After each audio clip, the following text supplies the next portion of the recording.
Teeseteese ebikujjuko ebyenjawulo okwetooloola amasaza gonna 18 aga Buganda. Enkya nga 17 wagenda kubeerawo okuggulawo ekkaddiyizo n'etterekero ly'ebitabo wali ku kitebe kyaffe eky'ekitebe ky'obulambuzi. Lunaku lwe lumu olw'enkya tugenda kuba n'okuggulawo amalwaliro g'Obwakabaka. Sooka Ensangi ate ne Kalasa mu Bulemeezi. 26 wajja kubeerawo okusaala mu mizikiti gyonna okwetooloola Obuganda.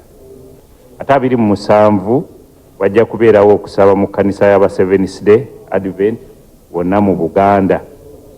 Ku bisaawe wonna wanaazannyirwa emipiira gy'amasaza wajja kubeerawo okujjukira amatikkira etwandiise coronation moment ku Luzungu.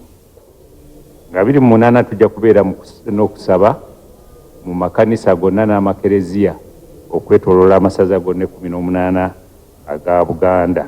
Essira liteekeddwa kusabira Ssaabasajja Kabaka ko ne Buganda yonna. Naye ku lunaku lwa 31 Kasambula tujja kuba n'okusaba okw'enjawulo mu kkanisa y'Omutuukirivu Pawulo e Namirembe. Abantu ba Ssaabasajja Kabaka bonna bakubirizibwa okuwaayo obudde olw'okwefumiitiriza ku mulamwa gw'amatikkira n'okukola ebikolwa ebinyweza obumu mu bantu. Ayi Katonda kuuma Kabaka.